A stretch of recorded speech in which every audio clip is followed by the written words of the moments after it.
everyone, ready for another deep dive. Today we're tackling poverty and its impact on men. Specifically, we're looking at the resilient spirit, community-based solutions to poverty. Yeah, this one was really interesting. It really was. Some really great solutions-based stuff in there. Yeah, and what I found fascinating was its take on men struggling with and overcoming poverty, especially within traditional Chinese culture. Right. Like you said, the book really digs into this double bind that men so often find themselves in, expected to be the strong providers and protectors, but then at the same time, there's this push for them to be emotionally open and vulnerable too. Yeah, it's like, How do you do both, especially when you're dealing with poverty? yeah, exactly. Like they're walking this cultural tightrope, right? Yeah. And the book jumps right into this idea of masculinity kind of being in this grip of poverty. Yeah. With that story about Li Wei, the factory worker in China. Oh yeah, Li Wei. He doesn't make a lot of money, but Yeah. he's super respected in his community. Right. Because he acts as like a mediator, so it's not just about the paycheck. Yeah.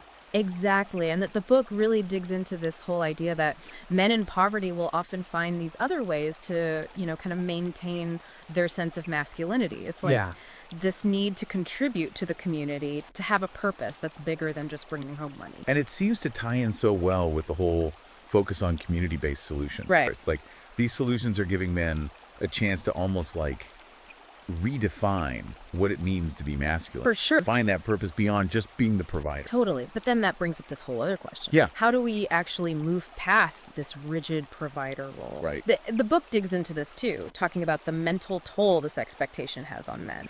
They bring up Zhu Xi, who went and retrained after he lost his job, and then he launched his own business. He like turned a setback into this whole new beginning. Yeah. And it really speaks to the potential entrepreneurship has, helping people out of poverty. Absolutely.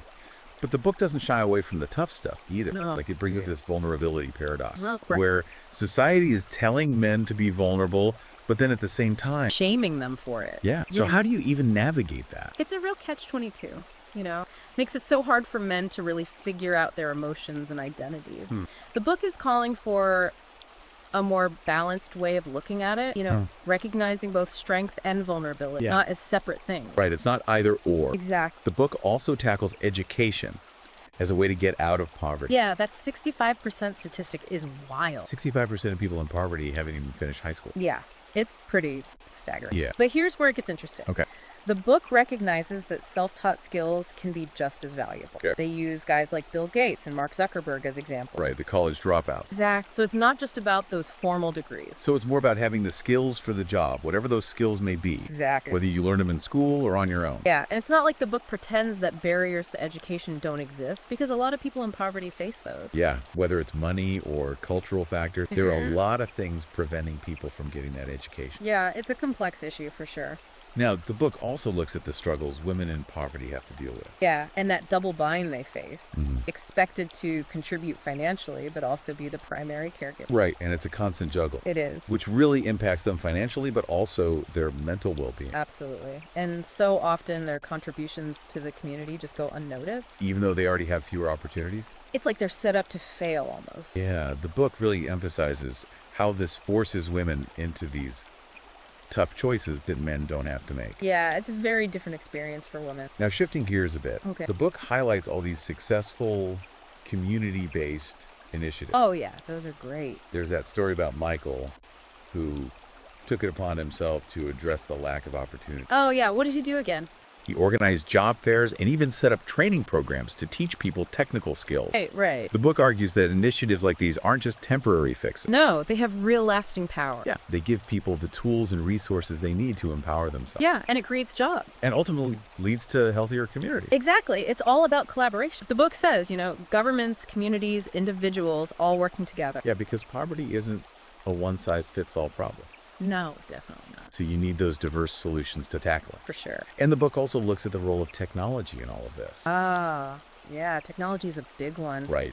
Because it can really help bridge those gaps. Exactly. Giving people access to information, job opportunities, things they might not be able to get otherwise. Like microfinance programs. Yes. Or even telemedicine and mobile clinics reaching those remote areas. All powered by technology. Yeah, those are truly game changers in the fight against poverty. They are. But the book doesn't just focus on the positives of technology. Right. It acknowledges the digital divide, too. Yeah, because that's a big problem. The gap between the people who have access and those who don't. Without equal access, it could actually make inequality worse. Exactly. It's definitely something to think about. It is, and as we continue this deep dive, we'll explore how the book addresses these issues. Yeah, and the real actionable solutions it proposes. I'm really looking forward to it. Me too. And it's interesting how the book kind of ties technology back to family, saying that strong family unit is really key to overcoming poverty. Yeah, it's more than just, money. It's that emotional support, too. Right. Like a solid family can give you that strength. Exactly, that resilience you need to get through tough times. The book uses the example of the Johnson family. Oh, yeah. They had job losses and all these setbacks, but they really pulled through because of how close they were. And because of that community support, too. Yeah, their story is such a good example of the power of unity,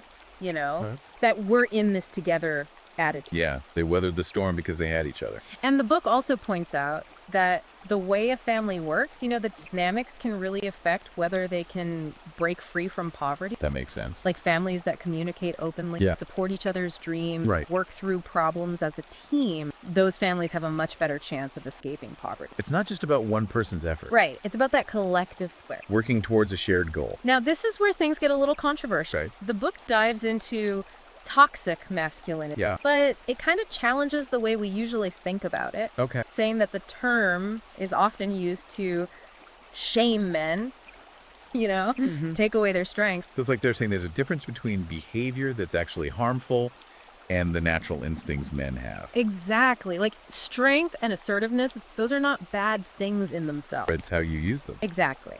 So the book is asking for a more nuanced understanding of masculinity, recognizing that strength and vulnerability are both important. Yeah, it's about balance, not demonizing one or the other. Right.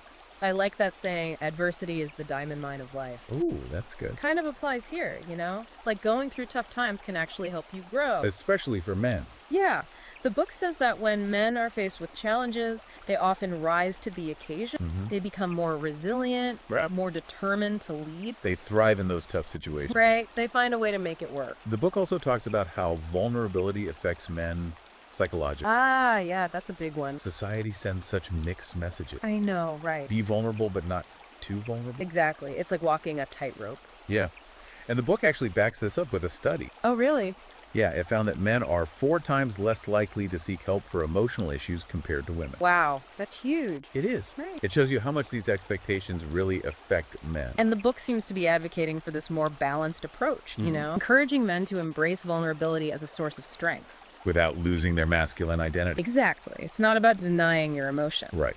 It's about integrating them into who you are. It makes you think about how limiting those rigid definitions of masculinity can be. They really are. And the book shares the story about a guy who lost his job during the recession. Okay. Instead of giving up, he decided to retrain in a whole new field. Wow. And then he started his own business. That's amazing. He took control and basically redefined what success meant for him. And speaking of redefining things, the book also dives into education as a way to escape poverty. Yeah, we talked about that 65% statistic earlier. Right, but it goes even deeper than that. It's not just about getting a formal education. Exactly. They use examples like Mark Zuckerberg and Bill Gates. The college dropouts who built these massive companies. Exactly. It's about having the right skills, whether you learn them in school or on your own. Yeah, it's about having the right tools for the job. And the book actually makes a case for the trade. Like you can't become a plumber or electrician just by reading a book. Yeah, you need those hands-on skills. Exactly. And those jobs are in high demand right now. They are. It's a good reminder that there are many different ways to be intelligent. Yeah. And that success doesn't always require a college degree. But the book is also realistic about the fact that a lot of people in poverty face huge barriers when it comes to education. Yeah. There's the lack of resources. Control factor. Even things like health and nutrition. It all plays a role. It's a reminder that access to education isn't a given for everyone. And that we need to fix those systemic problems if we want to empower people through education. Exactly. Now, the book also takes a look at the economic systems that contribute to poverty. Okay. Like globalization. Yeah, globalization is a double-edged sword. Right. It promises this level playing field. But it often leads to exploitation. Yeah, especially in developing countries. The book uses the example of the apparel industry. Okay. A lot of the clothes we wear are made in countries with really low wages. Right. Which might seem like a good thing on the surface. Yeah, cheaper clothes for everyone. But it often means workers are being exploited. And it keeps those countries trapped in poverty. Yeah. It's a reminder that the benefits of globalization aren't always shared equally. And that those cheap goods and services often have hidden costs. The book also criticizes some economic policies, saying that they've actually widened the gap between the rich and the poor. Okay. They talk about the hukou system in China, Yeah. which makes it hard for rural residents to move to cities and access services. It's like these policies were intended to boost the economy, but they end up hurting certain groups. Exactly. And the book is calling for a more mindful approach to economic development. One that focuses on fairness and equality. Right. Now, the book also gets into the role of religion and spirituality in dealing with poverty. Oh, that's an interesting one. It acknowledges that faith can be a source of hope and comfort during tough times. But Absolutely. it also raises some important questions.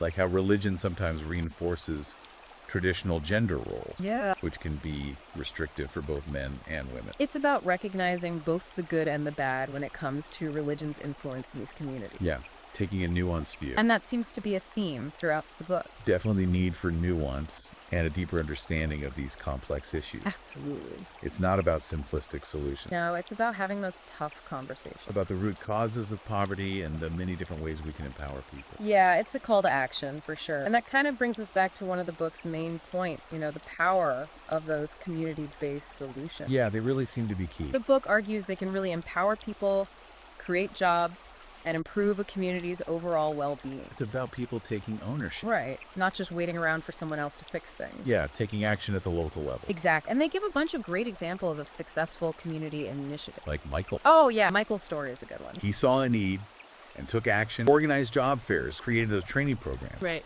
Just goes to show, one person can make a difference. For sure. It's like that ripple effect, Yeah. And the book talks about the importance of those community networks, too. Yeah, that support system can be so important, especially when you're struggling. Exactly. They share that story about the single dad Oh, who was yeah. having a hard time providing for his family. And he found so much support in this network of other single parents. Yeah, it's a good reminder that you don't have to go through tough times alone. Exactly. Talking about it, sharing your experiences can make a huge difference. And speaking of support, the book also gets into mentorship. Oh, yeah. Mentorship is huge. Right, because a mentor can give you guidance, open doors. They share a story about this guy named Robert who wanted to be a software engineer. Okay. But he didn't know anyone in the tech world. Right, it's all about who you know. Exactly. So he joined this coding boot camp and he met these mentors who helped him develop his skills and navigate the industry. That's great. And the best part is after Robert became successful, he became a mentor himself. Ah, that's awesome. Yeah, helping other young people from his community break the cycle of poverty. Paying it forward. Exactly. Because the book is really celebrating these community solutions, Yeah. but it also recognizes that individual action is super important. Right. You can't just rely on others. Exactly, and they talk about the power of positive thinking. Oh, that's interesting. Not just,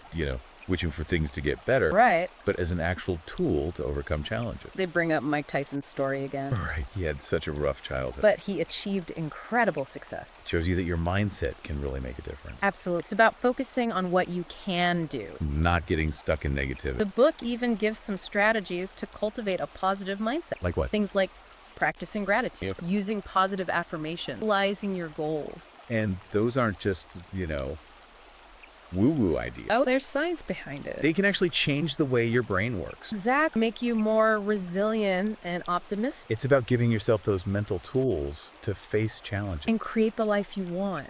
no matter what your circumstances are. Exactly. So it's kind of like this two-pronged approach, Yeah, working on yourself internally, but also taking action externally. Building community, advocating for change. Right. It's recognizing that all these things are connected. And that we need to tackle poverty from all angles. This has been a really great deep dive. Yeah, we covered so much ground. One of the biggest takeaways from the resilient spirit is that there's no easy answer when it comes to poverty. Yeah, But there's definitely hope. absolutely. By working together, we can make a real difference. Hopefully this deep dive got you thinking about poverty in new ways. Yeah, and inspired you to take action. If you're interested in learning more, be sure to check out The Resilient Spirit, Community-Based Solutions to Poverty. It's available on Amazon Kindle and Google Play Books. Thanks for joining us on this deep dive. We'll see you next time.